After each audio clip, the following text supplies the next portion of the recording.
लालू जी जब जेल जाने लगे तो सामाजिक न्याय के तहत पत्नी को उन्होंने मुख्यमंत्री बनाया। अरे सामाजिक लालू न्याय जी के पर तहत पुत्र को उन्होंने प्रवचन की अपनी सत्ता हैसियत दी है। आपकी नहीं है, और सबसे बड़ी बात इसलिए ये है, नंबर 1 पार्टी सबसे बड़ी आप बात अपना प्रतीक जी यहाँ पर केसरिया ये रंग है, पर ज्ञान दीजिए। ये बोलने से वो चुप ही नहीं ज्ञान है होंगे। तो बोलिए, नहीं तो फिर जाइए घर। सच सुनने की क्षमता केसरिया अगर रंग नहीं है, किस चीज सच का सुनने की प्रतीक है क्षमता थोड़ा ये विकसित बताइए कीजिए ना भाई। मृत्युंजय जी तो आप सच उल्टा जा सुनने रहे हैं, की- आप रंग के बारे में जानकारी पूछ केसरिया रहे रंग हैं थे, तो आप लालू जी पर जा रहे हैं। केसरिया क्या चीज रंग का त्याग प्रतीक है तपस्या बताइए। का प्रतीक है, बलिदान का प्रतीक है। इसी केसरिया त्याग रंग को तपस्या तो त्याग तपस्या किए हैं जीवन में कभी? त्याग तपस्या हम लोगों ने की है, सत्ता और के हमारे लिए तो पुरखों ने वह की है। नतमस्तक है नीतीश पीढ़ियों से कुमार हम जी के त्याग सामने। तपस्या के बल पर यहाँ पहुंचे हैं, और हम लोगों ने अपने त्याग और अरे कुछ तपस्या नहीं से किए हैं। शोएब जमाई, मैं आ रहा हूं, शोएब जमाई, मैं डिबेट खोल रहा हूं, आके डिबेट आके खोलता हूं आगे। तो जी। ये लोगों ने स्थिति हरे बिहार हरा की चारा नहीं खा होती। करके और हरे रंग के प्रति श्रद्धा नहीं व्यक्त की है। हरा चारा खा करके लालू जी जेल नहीं अरे जेल नहीं आप गए तो हैं।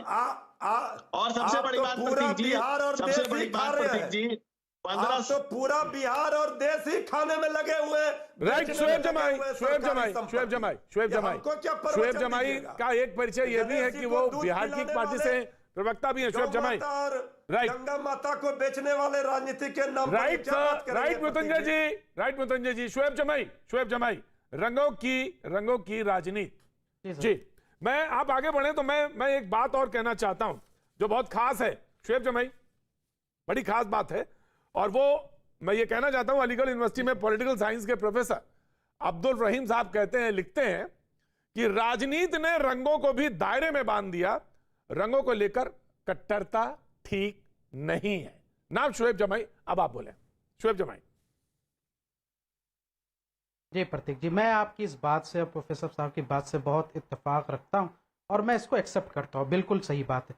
देखिए, जहां तक आदरणीय लालू प्रसाद यादव जी, जो आज के समय में लोहियावाद और समाजवाद के एक पुरोधा के तौर पर हैं, उनको मैं इसलिए हमेशा याद करता हूं कि उन्हीं के आशीर्वाद से आज जो आप राजनीति में मुझे देख रहे हैं, उन्हीं का आशीर्वाद है कि पहली बार मुझे दिल्ली प्रदेश अल्पसंख्यक अध्यक्ष राष्ट्रीय जनता दल का ही बनने का मौका मिला था। हालांकि आज मैं उसकी पार्टी में नहीं हूं, लेकिन जो है हमेशा से लालू प्रसाद जी हमारे दिल में हैं और हमेशा रहेंगे। तो मैं उनको उनके आशीर्वाद और दुआओं से एक बात कहना चाहता हूं कि देखिए, कुछ लोग राजनीति में या प्रवक्ता बनने के लिए कई बार क्वालिफिकेशन या ज्ञान होना, ऐसी कोई यहाँ से आजकल क्वालिफिकेशन रहा नहीं। लोग रैंटिंग भी बहुत अनाप शनाप करते हैं। जो लोग कहते हैं कि भाई रंगों की राजनीति कर रहे हैं, अरे भाई रंगों की राजनीति नहीं कर रहे हैं। मुसलमानों के लिए कोई हरा रंग कोई बहुत बड़ा पाक साफ या कोई हमारे सिंबल नहीं है। मोहम्मद सल्लल्लाहु अलैहि वसल्लम को तो यहाँ से सफेद सादा रंग भी बहुत पसंद था, काला रंग भी बहुत पसंद था और हरा रंग भी बहुत पसंद था। यहाँ तक कि आप मज़ारों में जाएंगे तो केसरिया रंग पहने हुए भी बहुत सारे यहाँ से हमारे पुराने जो पूर्वज रहे और औलिया इकराम अल्लाह वाले आपको केसरिया रंग पहने हुए दिख जाएंगे। सवाल ये उठता है कि केसरिया रंग पर तब सवाल उठते हैं, या फिर उनके सिंबोलिज्म, जो भारतीय जनता पार्टी के सिंबोलिज्म है, कि जब हम देखते हैं कि कहीं पर भी मॉब लिंचिंग की घटना हो रही, कोई ऐसी अपराध हो रही, आप प्रतीक जी खुद ही देखते होंगे, तो पता नहीं ऐसा क्यों होता है कि किसी भी अपराध की घटना में या मॉब लिंचिंग जैसी घटना में जहां नफरत होती है, एक जो ये समाज की नफरत है, उसमें अक्सर जो है जो अपराधी होता है उसका गमछा जो है वो केसरिया रंग का होता है। चाहे बजरंग दल का आप देख लीजिए, वीएचपी का, इसलिए सवाल उठते हैं।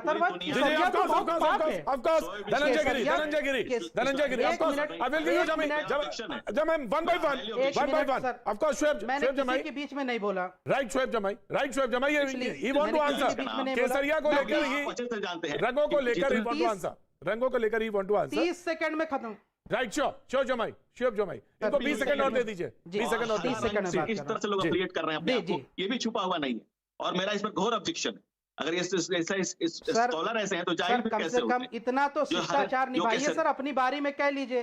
अभी जो आप बयान दे रहे थे दूसरे को, मिल्टन जी कुछ भी बोलते रहे, मैं सुनता रहूं, ये नहीं चलेगा साहब।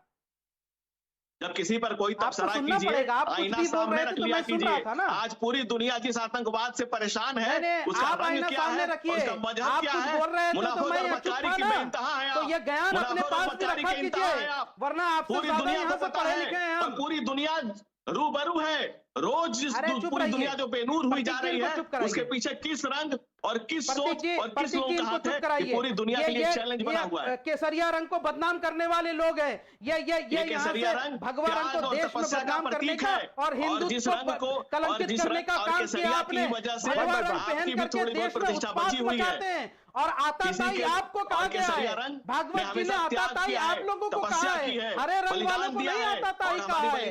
आताताई उनको कहा है जो मॉब लिंचिंग करते हैं। तो ये समझ लीजिए आपको सर्टिफिकेट मिल गया। अरे मुंह दिखाने लायक नहीं है, क्या पूरी दुनिया को तबाह करके रखा है ऐसे जाहिलों ने, जो देखिए बताने की समझने की जरूरत नहीं है। ठीक है धनंजय जी आपने एक वाक्य बोला, शुएब जमाई आपने एक बात बोला, आपने एक बात बोली, एक सेंटेंस बोला जिसपे उनको आपत्ति, उन्होंने घोर आपत्ति उस पर जता दी। अब आप अपना सेंटेंस पूरा करिए, फिर उसके बाद धनंजय गिरी जवाब देंगे। जी मैं जवाब जी देखिए, मैंने ये कहा कि यहाँ से कि माननीय लालू यादव जी अपने पार्टी कार्यकर्ताओं को क्या निर्देश देते नहीं देते, वो उनका आंतरिक मामला है। वो बिल्कुल पहनने कहेंगे। मैं भी हरा रंग का गमछा पहनता था। आज अगर मैं राष्ट्रीय जनता दल में होता तो मैं भी पहनता, मुझे कोई संकोच नहीं था। शुएब जमाई आपने ये सेंटेंस नहीं बोला था। आपने जो सेंटेंस बोला था, यू हैव टू क्लैरिफाई, मैंने उसी you have to clarify now, you have to clarify. मैं उसी पे क्लैरिफाई करूं जी, उसी पे क्लैरिफाई करूं। सर, आज के समय में जिस तरह की डिबेट हो रही है, मैं ये आपको नहीं लगता प्रतीक जी की जो आसाम में हुआ, हेमंत विश्व शर्मा साहब के जो खुद भाई एसपी हैं, उन्होंने किस तरीके से मुसलमानों पर गोलियां चलवा दी, और वो जो पत्रकार जो उसके सीने पर चढ़ करके रौंद गया उस मरे हुए आदमी के जिसको गोली भी मार दी गई, वो मुस्लिम परिवार ही तो था।